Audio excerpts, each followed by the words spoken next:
I mean, with that, I guess we're good to go. This is a phenomenal turnout. Ladies and gentlemen, thank you so much, Zenkaikon 2023, for coming out. This is Japanese folk storytelling with myself. My name is Carl Uncle Yo Custer. For about a decade, 12 years, I was an anime-specific, geek-specific stand-up comedian, MC, podcaster, all-purpose general host. I did anywhere from 12 to 25 conventions in a year for about a decade. I stepped away in about 2017, but this is my hometown con. This is also, I have friends who become family on the staff, which, by the way, thank you to the staff of this hotel for keeping us hydrated.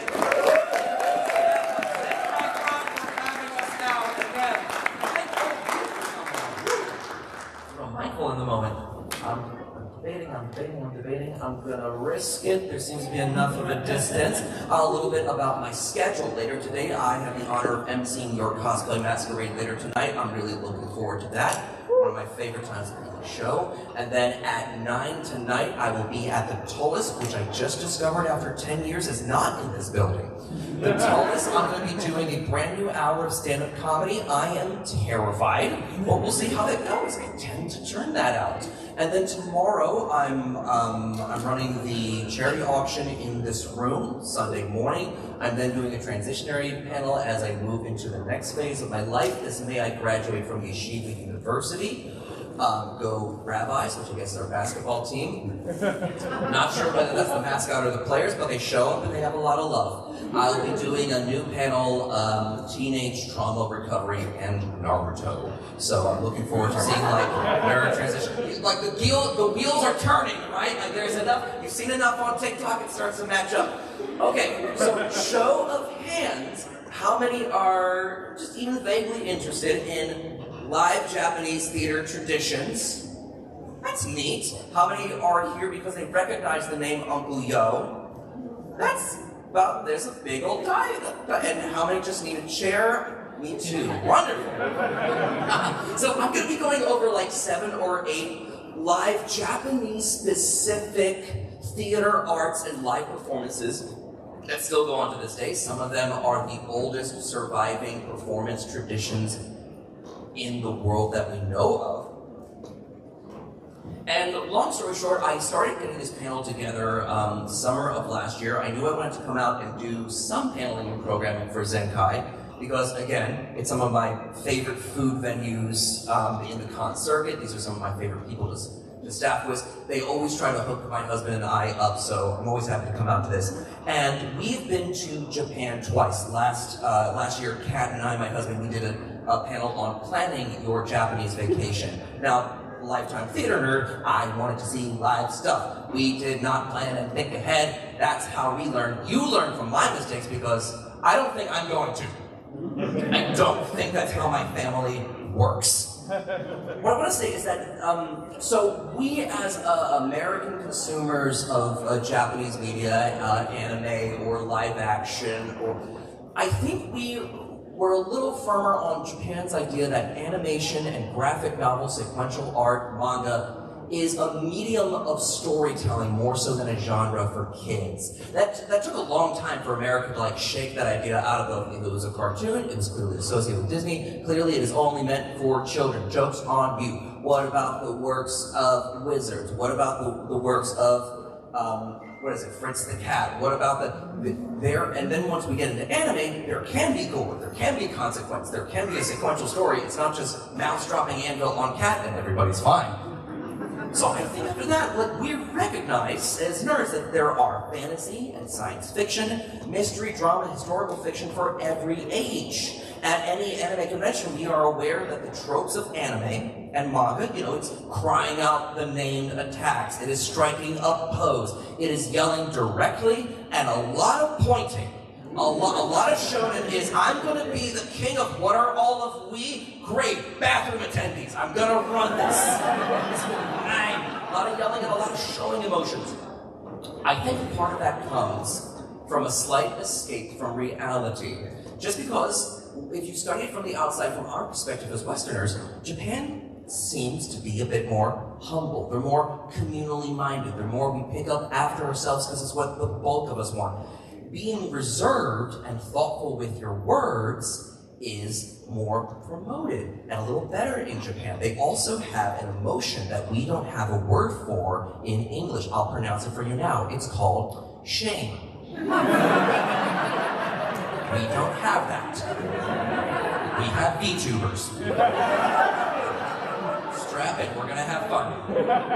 So when you visit Japan, there's this unspoken standard to be quiet and clean and move on, don't rock the boat for everybody else's sake. And I believe this creates an outlet for art and expression to go even harder. And it fascinates me to study all of these different ways that they tell stories.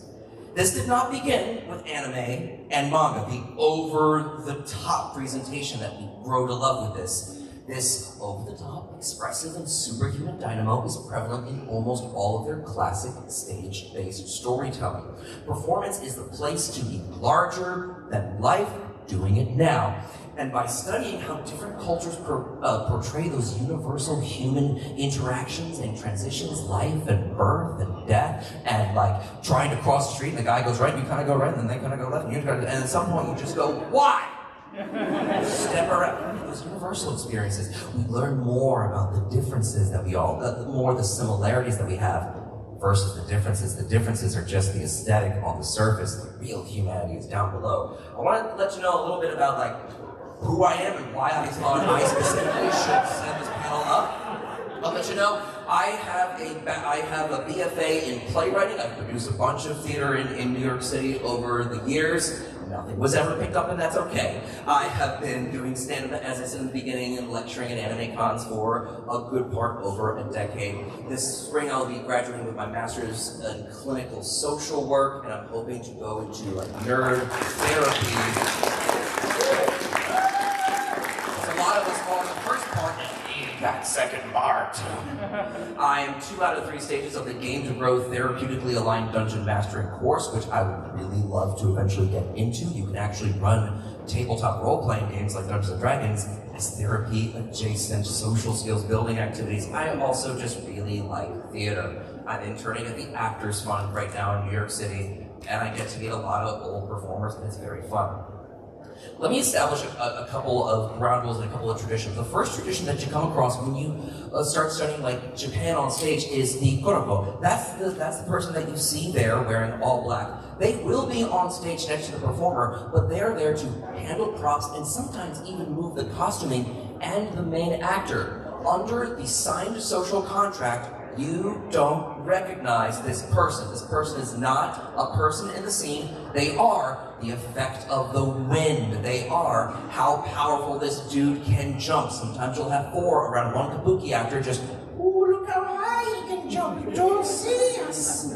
Your first time, it's like, ha! And then by the third time, and this gets used in the early 2000s in a lot of great YouTube comedy, there's a great one called Kung Fu Koroko from like 2003, where a karate master is cutting people in half, and because of the extra korokos, the people that he's chopping just fall apart, thank him, and walk away. But it's all props and Velcro and tricks. It's a lot of fun. So this aesthetic has been going on since the 12, 13, 1400s. And what I love about studying Japan is their culture and history are so much of borrowing from someone else, internalizing it, breaking it apart, and making it better. The Chivas Distillery, Yamazaki. For everyone younger than 21, don't worry about it.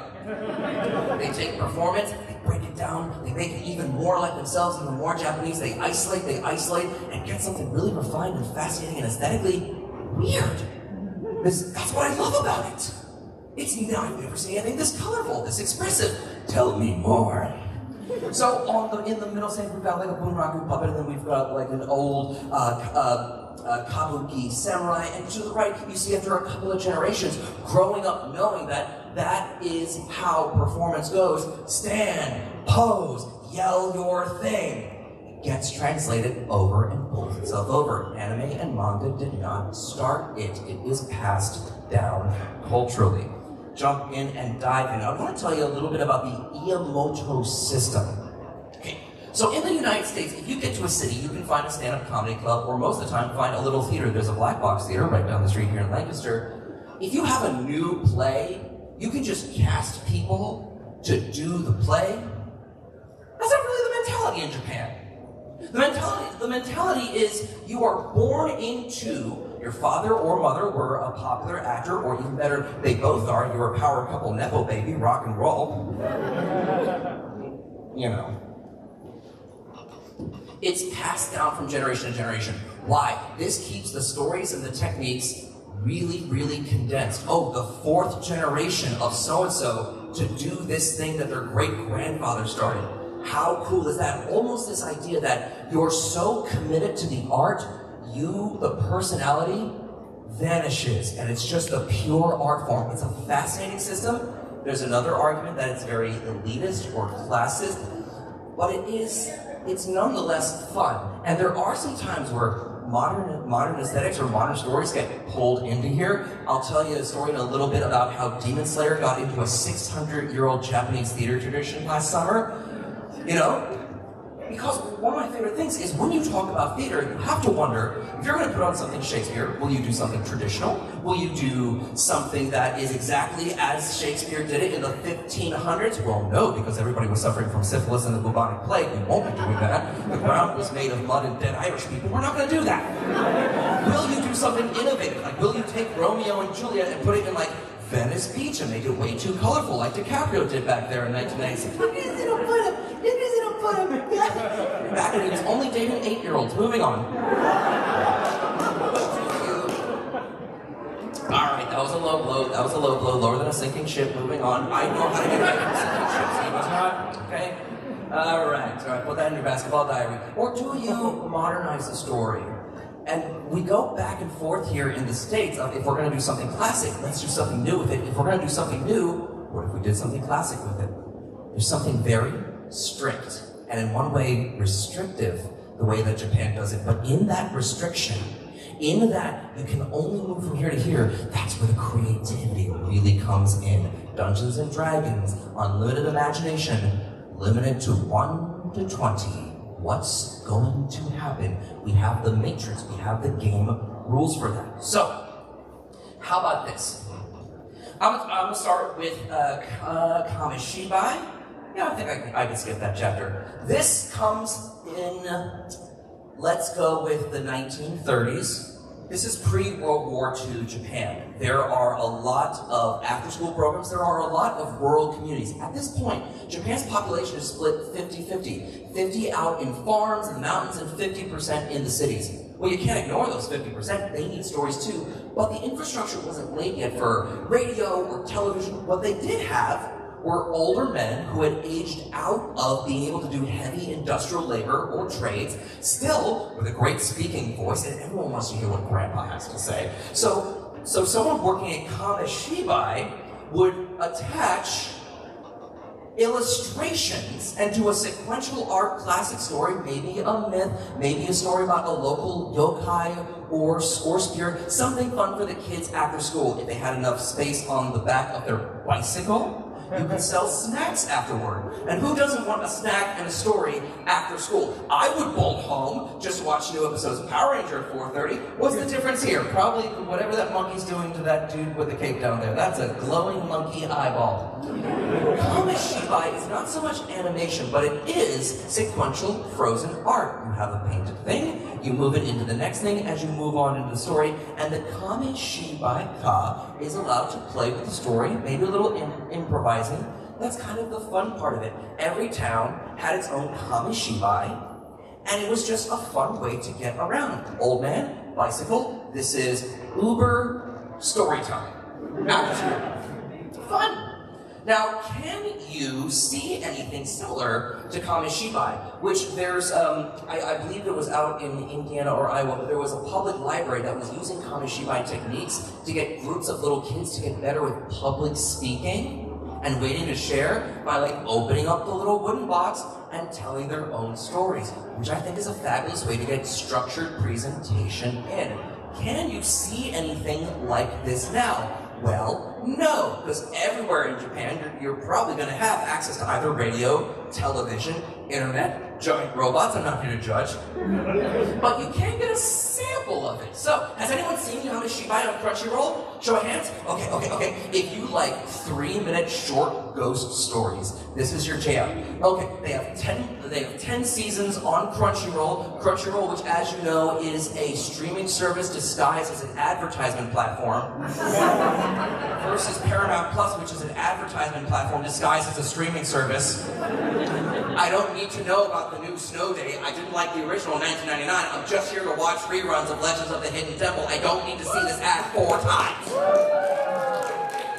Get it together, Paramount, or leave. So, what I love is it's lower budget for a reason. It's not strictly like animation. There is fade, there's very minimal movement, and the characters, they move like stick figurines. Just like paper stick figurines. So your 3-minute story, oh, it's a ghost, you're dead! Which is the moral of every Japanese ghost story. It's a ghost, you're dead. So Kamishibai is a lot of fun. You can run through it really quick. They have a rotating cast of directors and actors. It's never the same thing twice. Very fun. From Kamishibai, which is like 1930s, I'm gonna go all the way back. So Japan has 3 classic, as like the World Arts Foundation defined, 3 truly Japanese unique storytelling platforms. They are no. Did you hear that right? No. Yes, you did. No. Not no. No. N-O-H. Kabuki, which we're gonna have a lot of fun with. And Bunraku. And as a puppeteer, I salivate thinking about Bunraku. Okay. How do we do this? Bunraku comes out in the 1600s, around the same time as Kabuki. Okay? The primary guy who did a lot of the writing, his name is Tokubai, and he ends up writing a lot of stories about the current court system. So in 1600s, it's not mythology, it's not a lot of gods and ghosts and spirits, it's the courtesan and the samurai and these tragic, action-packed love, death, romances. It's physical for the people. Now, what makes Bunraku incredible for anyone who grew up with Sesame Street or the Jim Henson tradition, which is anyone with a hand can be an actor. Okay, no. Let's talk about the elitism and classism here in Bunraku. You spent 10 years holding a puppet's feet and making it walk. 10 years doing 18 shows. After 10 years, you get to be the puppet's left arm. Hooray! Oh man, I'm gonna get a PhD in arm. And then after that, you become the lead. You get to move the head and the right arm. Now, what's so fascinating about a puppet whose face doesn't move? That means your imagination gets projected onto the crazy puppet. These are 4-foot-tall puppets with 2.5 people in full choreo. Bunraku is about forbidden plays that end in death. What's fun is they were originally just heads and eventually developed the bodies. Okay, so this is the Bunraku Theater in Osaka, which if you stand outside demanding tickets for about half an hour, they ask you to leave. Learn from my mistakes. Learn from my mistakes. This is a 4-foot-tall puppet here on the right. And as you can barely see in the upper left, 3 people it takes to operate. Now, when you have 3 people on a 4-pound puppet, the puppet can clearly jump, and with coordination, do, I don't know, cartwheels, somersaults, climb up the sides of mountains, but it can't move or talk. That's why the stage is laid out in this specific way. The stage has a front piece. So the testero, that's the proper name of the puppet. The taiyu, which is the storyteller, by the way, no matter how many cast members, one dude is doing all the talking and narration. You spent 30 years to learn to work a puppet, and you don't even get to say, "Didn't I do it for you?" Bandro, you don't. You don't ever do the dialogue of the puppet. This guy does the dialogue of the puppet, and it's very straight. He does not alter his voice whatsoever. He just goes in a monotone, and the puppets get to sword fight. If that sounds whack, it is, and it's wonderful. The Sankyo is a raised backstage area. progress a little bit more. Okay, so on the top left there is kind of what the stage looks like. The front part where no one is standing, that's where the puppets are gonna go, they're gonna live, they're gonna walk, they're gonna step, they're gonna stand and swing their swords, and that back area is gonna be full of percussion instruments. Percussion instruments, if you have a free seat next to you, go ahead and raise your hand. Go ahead and raise your hand. Thank you so much, staff. We want to keep everybody safe within precautionary fire procedures. We do it. No one needs to burn. Maybe the people who told me to leave. Maybe. There's 6 percussionists. No, 6 percussion instruments. One dude doing percussions to emphasize movement, and the storyteller. Okay, so big question on Bunraku. I want to answer the question that you had about these 3 dudes down there. Are they in full Koroko? No. So here's something interesting that I discovered in my research. And I only discovered this after interviewing a geisha on a first trip to Kyoto. When you get old enough and certified enough in an art form, be it geisha, be it Bunraku, in certain degrees, when you get so talented, when you get so ingrained that your name is linked to that performance art, you don't have to do the makeup or the full costume anymore. Because the weird assumption is, I am so into this, we cannot be separated.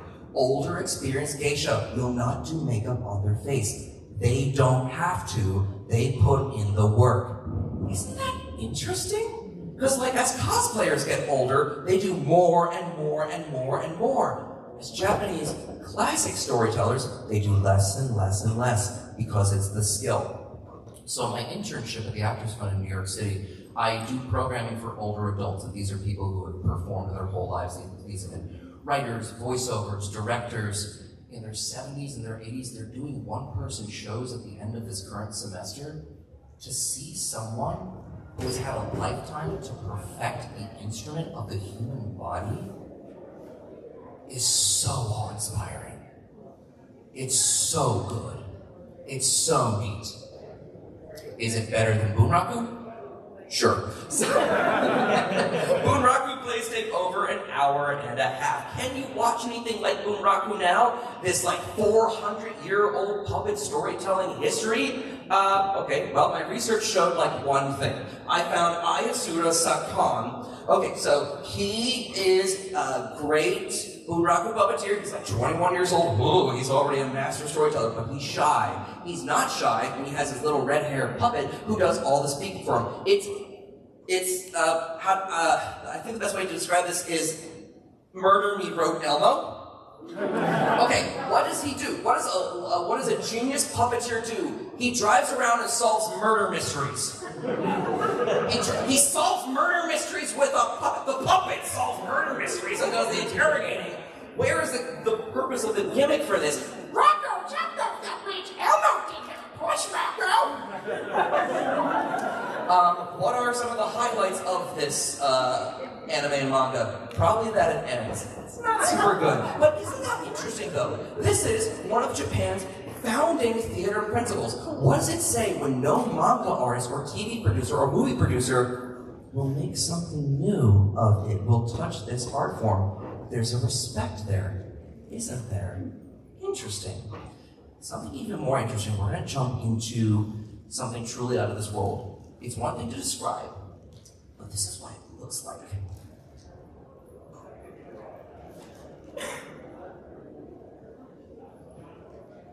Let's go sound what? Or let's not. Okay. Sorry about that, everybody. The sound is loud. Clink, clink, clink, clink, bang, bang, bang, bang, bang, bang, bang, bang, bang, bang, bang, bang, click, clack, clack. They match up with the puppet's stilted, heavy movements, just like we do in pro wrestling. In pro wrestling, yes, every movement activates the wooden slots beneath the stage. Every kick, every fall emphasizes. That's the point of the percussions and the instruments. It makes the scene bigger and brighter. So this is a production, you see the puppet climbing up the stepladder. Crazy cool. But it goes on for like 2 hours. What's even better? Something old that goes on for 4.5 hours. No, it's not your grandpa at Thanksgiving. Let me skip ahead. It's kabuki. Okay, kabuki. We're gonna have a lot of fun talking about this one. A lot of anime tropes that look so bizarre are coming from this, are being taught and informed by kabuki. It's one of the three pillars of Japanese legacy theater. Okay, so it begins in like the 1600s, around the same time as Bunraku, when a priestess, that's the important part, S, is dancing on a dry riverbed in Kyoto. The shogunate at the time says, I didn't know women could go outside and people are watching this. How do we make her make us money? So kabuki comes along and it can be about anything. These are stories that take place in the 1600s, so like courtesans and foreigners and samurais, Buddhist priests being kicked out of their homes. These are big, bawdy stories, and what's interesting is that the samurai class love coming up to these big, bawdy, raunchy stories. People get to go around trying to sell cups of sake, but the problem is they're also prostituting the actresses out to samurai. Shogunate says, nope, we're cutting that right now. All of the actors are going to be played strictly by men. All the female characters, all the child characters, all the male characters are all going to be played by men. This stops prostitution to the samurais for about an hour. And that's what but indirectly, that's how the Onagata comes up. See if I am there. So, kabuki is going to be all spectacle, tons of special effects for the time, including things like stage fog. The percussions are back, a lot of showmanship, swordmanship. This is when the actor as a class comes in. So you were born into it, you weren't considered ready to get on stage until you were about 40 years old because your mother or father was a kabuki actor as well. But even if you were a top actor, you were not going out to brothels and gambling dens with politicians and businessmen. You were in a class on your own. You certainly had fans in the same way that like a near 40-year-old anime-specific comedian can have fans, but it only kind of exists in the building, right? You can't like validate and get free parking from the Hyatt from just dropping my name. I have tried this. Jumping on, so a couple of phrases I'm going to drop for you. A lot of these historical fun fictions. The historical drama was called the Jidaimono. You're also going to learn about the Mi, which is the frozen pose. Every time an actor or a character enters the scene to do their scene and leaves the scene, if this sounds familiar in an anime or manga, stop me. They strike a pose, yell their name, and then leave really characteristically appropriate for them. Kabuki's been around since the 1600s, so every color, every movement, every pattern on a costume has some significant meaning.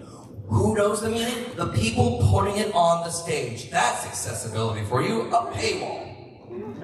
Let me see, you've got roles such as the Tachiyaku, and you've got the mean villain roles, which are always the best roles, always play an audition for the villain. The Katakiyaku, should have underlined that, thank you, and the Koyaku. So, Onagatas are born up there, it's over-the-top language. This is really the beer and pretzels party. Everyone's coming out for a 4.5-hour show. There are stage dramas with ghosts and devils and comedic slapstick in between. Let's talk about some of the aesthetics that you're gonna see. The costumes. The costumes can weigh up to 60 pounds. You are leaping on stage for 20 minutes, howling at the top of your lungs in 60 pounds. This is athleticism at its best. The Komodori technique of painting your face. Red meant hero. Let me think. It's blue and black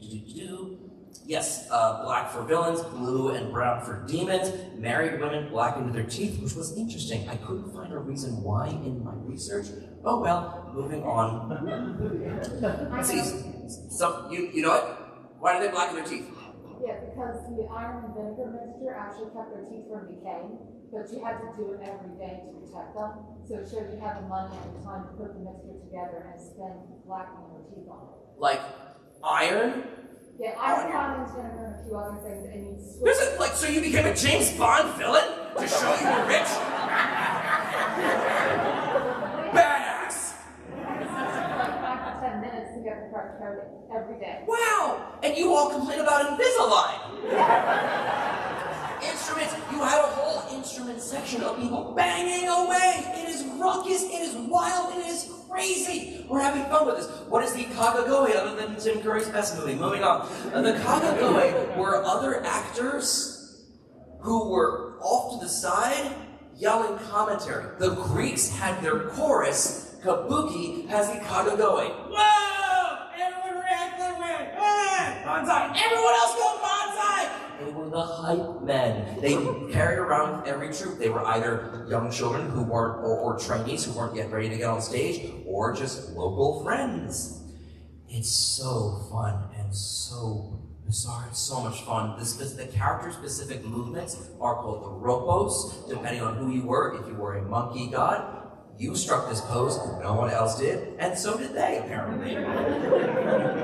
So this brings up an interesting question. So we see a couple of aesthetic similarities, don't we, between the Bunraku and the Kabuki, larger than life, some of the face paint, some of the superhuman ball joint movements. So the question is, after 400 years, whom is mimicking whom? Are the Bunraku puppeteers mimicking what they've grown up watching on Kabuki, or are Kabuki an attempt of humans cosplaying giant puppets? I don't know. This isn't the point of the panel. I just like puppets, you guys. Deal with that. Let me see if I can get the sound up for this video. There is a Kabuki documentary right now on Netflix. It is ironically called Kabuki. This is not it. It's very fun, though. This is something that I picked up from a PBS documentary. You see the Koroko actively moving, he will help the actor leap, he will costume change in the middle, he will eventually throw that spear across the stage into someone. This is what you mean by the mie. Drums are going non-stop at this, audience is losing their stuff. He's doing the pose! Can you smell that the rock is cooking? And did I just age myself? Yes, I did. Yes, I did. You don't have to judge. You don't have to judge! Stop it! Stop it! Okay, you're done judging. Onagata, younger woman, older woman, no matter what, all done by men. Of course. Why? Because it was not a good industry to be in. You didn't want your daughter to get on stage and be an actor. How dare you? Just a little bit of the full clown white makeup that it takes to get onto here. It's so fascinating, you guys. A full kabuki is unlike anything you will probably ever see. All right, can I skip ahead, Mr. Robot? Hooray, I did it with my face. Okay, from kabuki, we go to something truly Japanese. No. Yes? No. Okay. I don't have a clip for this. No is slow. No comes out over 600 years ago, and they're telling the exact same stories. No does not adapt or adopt with the times. It's great for old people. Not to perform, and you'll understand why in a moment. The original author was a gentleman named Zaimi, who wrote like the 30 original, that is the core of all No, that all No students study. Imagine only studying 30 texts, the same 30 texts for the same 400 years. At some point, flip to the last page and just say the butler or the zebra did it. Moving on, something else.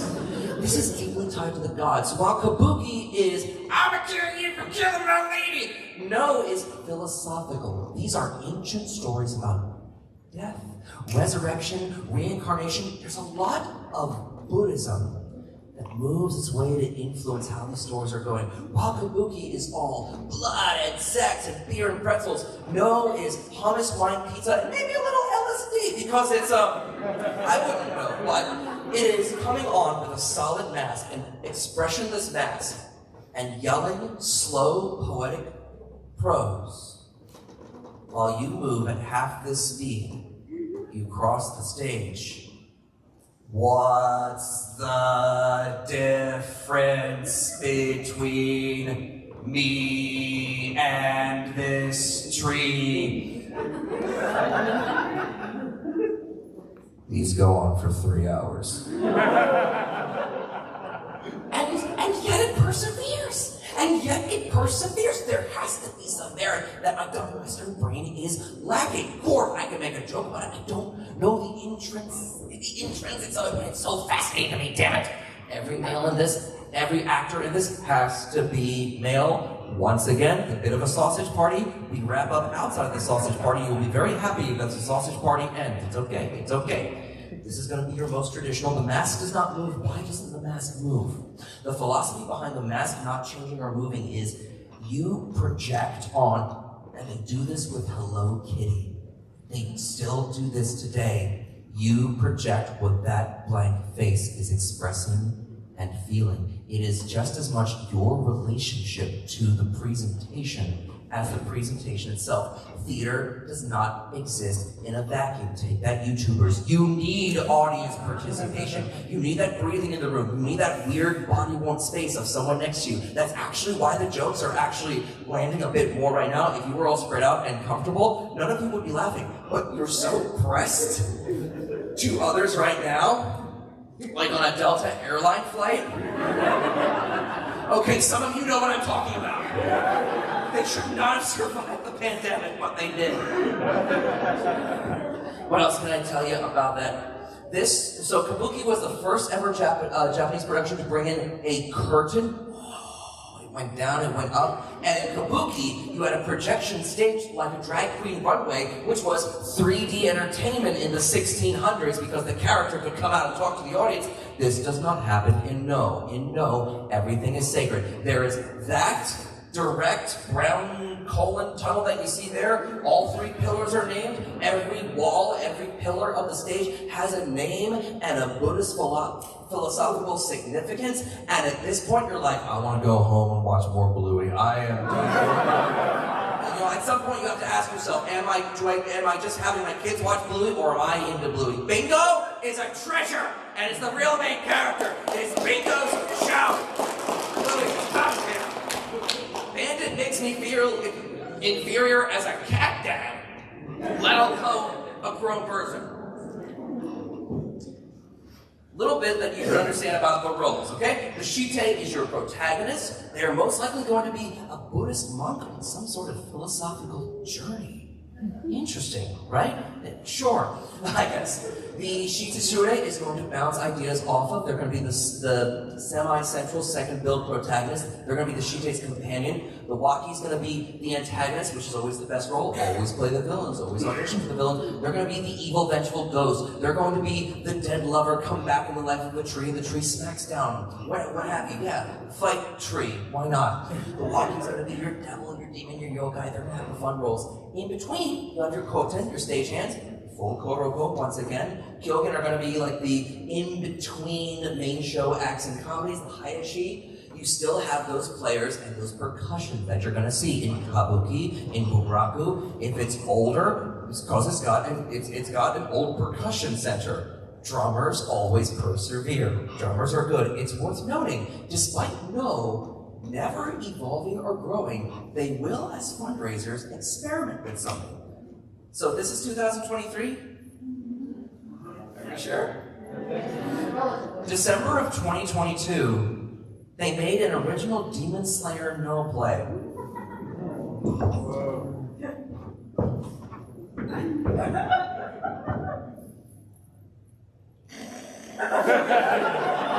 Misogyny. I have no idea how that went. That's just my interpretation. Can we watch anything like No now? No. But how about this? I'll make you a deal. Instead of going full 600-year tradition, let's break every rule we've set up. Let's go full punk. Let's go full guerrilla aesthetic theater. Let's go, instead of safe and traditional, to something jutting, abnormal, and painful. Let's go straight to Buto. Okay. This is where Juji Ito gets a lot of those expectations. Buto is contemporary and avant-garde. Buto comes up in the 1960s. Okay, what's happening with Japan in the 1960s? 20 years after what major world event? World War II. Okay. How did Japan handle World War II? Spoiler, they don't win it. Dancers break away from tradition. Artists break away from tradition because to rebuild or now just pay off the people who invaded them, there's no money now for the arts, the traditional arts. Some things pause. The National Kabuki Theater shuts down for 5 years. What are we going to do with old men who play with puppets? That's a weird question. Buto starts to think and reject, maybe tradition led us wrong. They had lost their emperor, they lost their body of government, they lost their autonomy, they lost their perceived role in the world. So 20 years later, this concept of why are we still doing this traditional thing that got us smacked down in the first place? Buto is unlike anything else you'll ever see.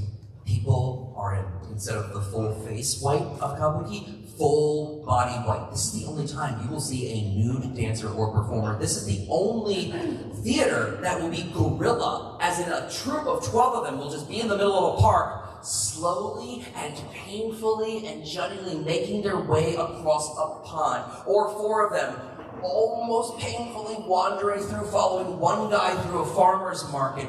Why? Break away from tradition. Buto is 3 colors: white, black, red. The 3 base primary fearful colors. The first 3 colors we learn as people. The majority of it began with doing the Japanese poses, so like the bows or the prayers, and making it contorted and painful. It is hard to watch these things. The oldest Bunraku performer passed away 4 years ago at the age of 102. Why is full white grandma just writhing on the stage, and why do I feel so uncomfortable watching this? How cool is that? The full kick to the teeth of tradition. Let me see, this also inspired Junji Ito works. I said that. A lot of the Silent Hill grunge aesthetic. Those nurses from the first movie, a lot of them were American Japanese trained in Buto. That's where the Juddy comes in. This is not something grounded. We are struggling, we are striving, and stuck in permanent horror. Let's see if I can break from tradition. Now, this is nowhere in anime or manga, interestingly enough. So I found a clip. Where is the stage? Where is the audience? Where are our grounded rules and expectations? Why don't they work for us anymore? Maybe the world was wrong, maybe tradition led us astray. Buto is fascinating AF, you guys. I hope you get to find something. Years ago at the Brooklyn Botanical Garden in New York City, we had a Buto troupe just roam through the Rose Garden. It was not on the schedule for a reason. They wanted people to be surprised. So was I. Buto is so fascinating. Though there is, if I can see the head. Can I watch it now? Yes, you can. It's a hard film to find. This is 1990. It's a bit more of like a drama. It's a little Perfect Blue-esque, but it does go over a Buto performer going through the ranks of it. Like, is my insanity the real insanity? Am I really the character? Is the character really me? Great to see you, Joy, again. There was a new Buto school that was established in Palermo, Italy in 2000. I have no idea how it's going now. They don't return my calls. What's fascinating, isn't it? The traditional country, so staunch and planted in its ways, and yet this comes out full swinging, the complete opposite of our expectations. Versus the setup and the punchline. I'll do this really, really quickly. Manzai has been around since 2 people got into an argument. Manzai is very fast. It's 2 people, super fast wordplay, correcting each other. It's the Tsukuma and the Boke. It's basically like, hey, have you ever thought of what it would be like for us to be trapped in an elevator? Instead of agreeing to the premise and moving on, all the words are absolutely cut. There's no background, there's no stage, it's just your 2 performers dressed how they want to be. Ever wonder what it was going to be like if you were trapped in an elevator? Oh man, it stopped. I guess we should start rehearsing. You always think about work. We're trapped in an elevator. How are we getting out? Do you have a flashlight? Do you have matches? No, I don't have anything that produces light. Just the flashlight on my phone. Back and forth and back and forth and back and forth and back and forth. There's no breathing. There's not like a space to shove a piece of paper between the 2 of them if they do it well. This gets in its heyday, 1933. Television and radio are getting out there in the cities and slowly branching into the rural areas. So if you were fast and funny and had a set bit, you could get a radio spot, and then maybe a TV spot, maybe a sponsorship. And that was kind of the goal. I mean, we had, who was it? It was Jerry Lewis and Dean Martin. Yeah, we had Lewis and Martin. We had Nichols and May. We had Laurel and Hardy. Japan had whoever those guys are. Just joking. I did have a slide, but without the speed and dialogue, without the audio, that's okay. What I will suggest is that you check out Netflix. They're a bit more humanist dramedies, but it is neat to see what it's like to get up and try to do something unique, something that is yours within a strict boundary. So Hibana Spark, I really enjoyed. Asakura Kid is only 2 hours. I liked Hibana Spark a little bit better, but look, if you've got a free weekend, why the heck not? Now, if you want to talk about being creative within boundaries, oh baby, sit down, cross your feet, jump ahead, robot. Obey me, robot. Ecstatic. We're going to talk about Rakugo. Has anyone heard of Rakugo before? Okay, you know exactly where this is going to go. Get ready for it. You can do anything that you imagine within limits. Every Bunraku, gentlemen, they'll learn eventually. They come out with 2 props, a sensu, which is a folding fan, and a tenagui, which is a folded cloth. They come out and they sit on a very specific cushion in a very specific way to cross their ankles. They bow and greet the audience. Rakugo is one person telling a story, and they play all the roles. Now, I'm not talking like it's a voice actor fully. It's interesting. It's interesting. It's interesting. You can have as many as 16 characters voiced by one person, and it's not like going back and forth like I do. It's very subtle how they go back and forth. This takes a good 20 years before you're even recognized as a Bunraku stand-up performer. You can do some of the classics, that's what the openers do, or you can start to write and modernize some of your own. There is the Minarai, the apprentice, the Zenza level is the opener, the Fukutsuma, and then the Shinuchi. Shinuchi is your headliner, your mainliner. They're allowed to write new Bunraku and play around with it. Why only the fan and the folding piece of paper? Well, a folding fan can be your chopsticks, very clearly. They can be your bullhorn. They can be a script that you're reading from. Why the folded paper? Why the folded towel? Because you can unfold it and enjoy a hot baked potato on a cold evening. You can have it be an ascot if need be. It can be your surrender flag. Whatever those props are, you can pull them in. You can be your little folding purse. Rakugo is great for radio, and it turns out really great for children's television. It really reaches its heydays in the 1950s and 60s. When you plug into television and we need something traditional Japanese to remind us of who we are, there's an old story saying that you shouldn't doubt a fish twice. This is Grandpa Tell Me a Story time. Rakugo evolves, which fascinates me. There are house names that get passed down to apprentices, not necessarily married into the family. It breaks that one tradition. So, I mean, for example, like what does a Rakugo story even look like? I mean, you can have a quick opening joke. Did you hear about this Hanazuki? She had a horrible car accident that completely mangled her face. Oh, the tragedy. But don't worry, her rich husband got her the most talented plastic surgeon in all of Japan, and her face looks exactly the same as before the accident. What a tragedy. There are funny stories. There are erotic stories. There are scary stories. There's something so powerful about one person who's really good at their job. So, jumping into a little bit of Rakugo, that's exactly what it looks like. There's a raised stage. There's a dude. There's a pillow. There's a robe. There's a mic. Those are your elements. And most importantly, there is the audience. Can you watch anything like it now? I'm so grateful that you asked. Okay, 2 seasons, 4 generations on Crunchyroll. Has anyone seen this? Has anyone seen show up? The older I get, as someone who dedicated my life to performing arts, the more this show resonates. This is following Japan throughout 60 years of its culture through one storytelling medium, following one family in the rise and fall and the need for people to just entertain and speak. It's a wonderful rivalry. It's a wonderful loving relationship. It has some of the best internal writing I think I've ever seen, not just in a Japanese medium, but just as a medium in general. Theater kids, this is your swan song.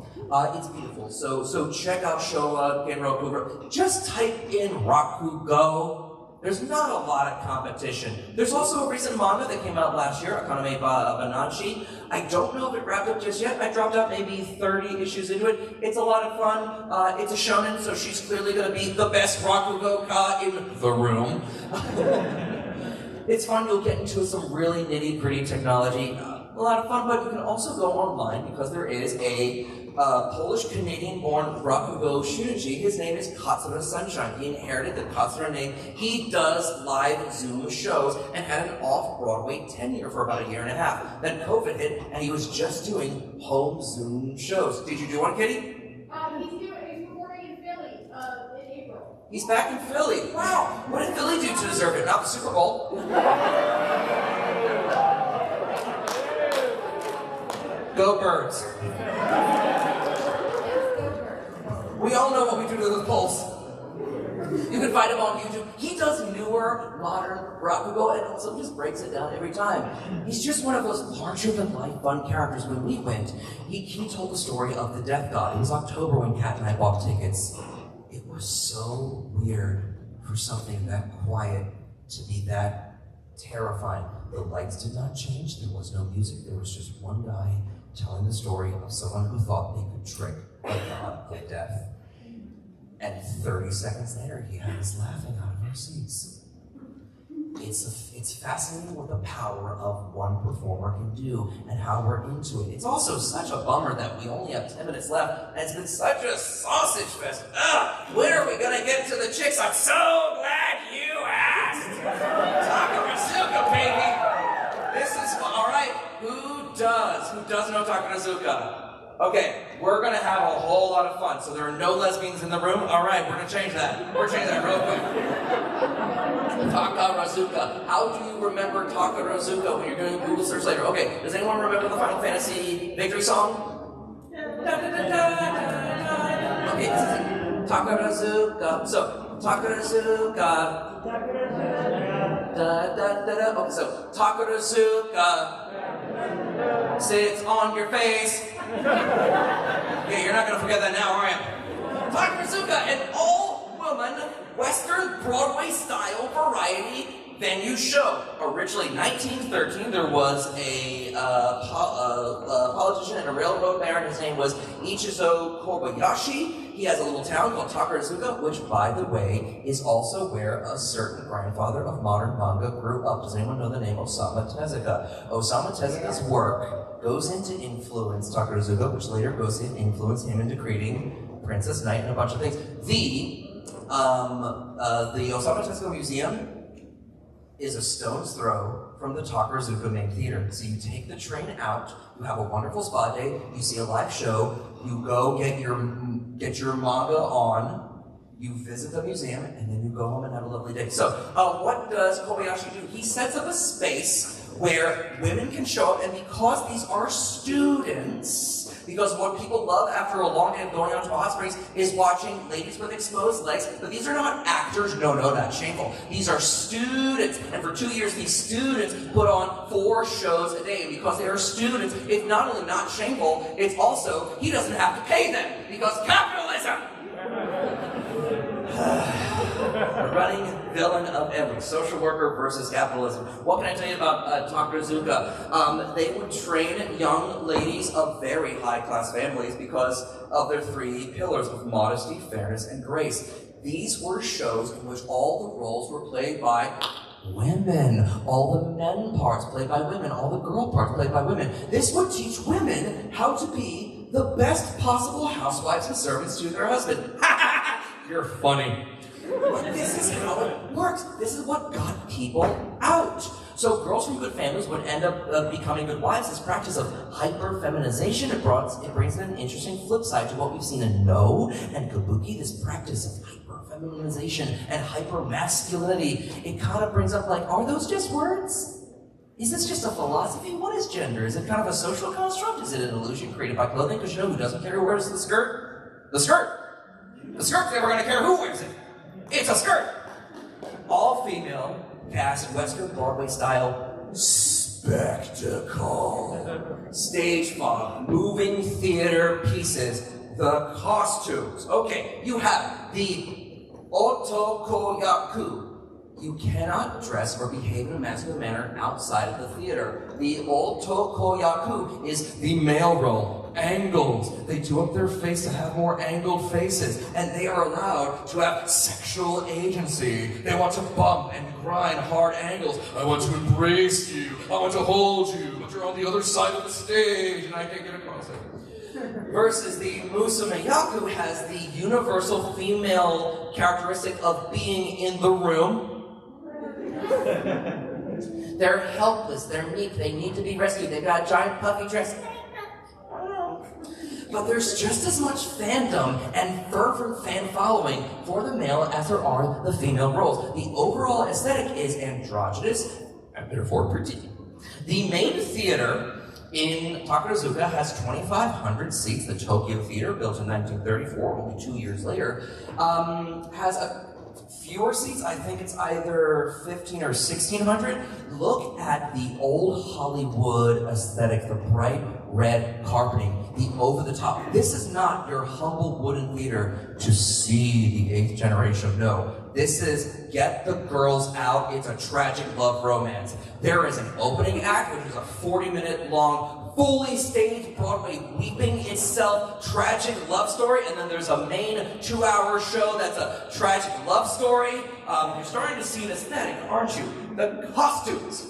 Every show ends with all 600 cast members coming out in ostrich feathers. They bow, and the back row goes, it's all out of it. They come out and they do one last review song. This is very Barry Manilow. This is very Frank Sinatra. These are very fun roles. In fact, Lincoln Center in New York City did an all Takarazuka review of Chicago, and that was the first time my husband ever saw Chicago. And I was like, I like lady legs now. I said, yes, you do. The costumes go over the top, but Takarazuka evolves with the times. It will influence anime, and anime will influence Takarazuka. We're also going to go in 2016, in 2016, in 2016, they made an Abraham Lincoln musical called For the People. Oh, you won't be doing that in 30 seconds. Robert E. Lee is a character in the Abraham Lincoln musical. Ulysses S. Grant is not a character. Barry Lincoln is a character, as is Abraham Lincoln's son. They don't go over how he dies. He walks up some steps, and then there's a gunshot, and then he comes out in all white and ostrich feathers. Frederick Douglass is a character. Did you think Takarazuka was going to ship in a black woman to perform Frederick Douglass? You're funny. It is so bizarre. In 2019, there was a original Leonardo da Vinci musical tragedy romance, which they just ripped from the script of Les Miserables, and it was magnificent. Because it was all the single ladies. How many single ladies? All. This is catnip for old Japanese lesbians, and God bless it. It plays the game of telephone because, as we said, there was an anime about a cross-dressing knight, Rosa Versailles. It gets a Takarazuka review. Who ends up watching this review? The creator of Sailor Moon, who creates 2 cousins, F yourself off, late 90s tsunami, who creates the actual The Gays with their helicopter crashing through walls and race cars, because that's how the gays travel. Sailor Moon gets a Takarazuka show, and the mangaka writes that into the show. So it's this game of telephone back and forth. Revolutionary Girl Utena, fencing lesbians. It gets a Takarazuka show, which inspires the anime, which inspires a Takarazuka review based on the anime, which inspires. You see this game of telephone going back and forth until it gets into Oran High School, until it gets into like doing JoJo's Bizarre Adventure Takarazuka shows, which, how? And why can't we have it now? It is so much fun, and I don't have time to tell the halftime story. I will just say, if you are a fan of the review shows and the glitz and glamour of old Broadway, moving, full 50-foot wide sets, brilliantly painted, immaculate costuming, over the top, and you just want to feel good, well, you can. Kakeki Shoujo, right now, there's 2 manga volumes. There's a 12-episode single self-contained story on Crunchyroll right now. I hope you get into it. They do a lot about the tradition, the history of the school, and what modern interpretations of it look like today. A little bit of also, I heard clicking and ticking for a moment, and I thought we had a better, like, at least a 5-minute warning system. It doesn't have to start ticking. These are folktale stories, these are adaptations from modern work, and they are just a lot of fun, and it's over the top. How over the top? Oh, please stop asking that. This is a PBS promo. This is how every show ends. What happens to the ostriches? No, that's a legitimate question. Where do they go? They're just being harvested for their feathers. This is how every show ends, no matter what you watch. It is elegant, it is lavish, it is beautiful. That's about where I sat. It is rock set kickline. It is Japan taking our aesthetic, watching it and filtering it down to make it something truly unique, bizarre, and wonderful. And why won't they hug me? Okay. It only gets bigger and more beautiful. And I wish you could do much worse for your summer than get into Takarakuza fandoms, because the main theater has 5 separate casts, 80 different performers per cast, thousands of women audition a year, 40 of them get in. So even something that fun and that new, the classism and the elitism. But after nearly 700 years of storytelling, where are we now? I think that telling stories and interacting or singing or expressing or understanding that human need to witness, performance, explore themes and feelings bigger than life, maybe make ourselves cry, make others laugh. In studying these wonderful mediums of performance from an outsider's lens, the genuine humanity comes through every time. It's universally human to tell and hear stories and charge far too much for tickets. I want to thank you, ladies and gentlemen, everybody.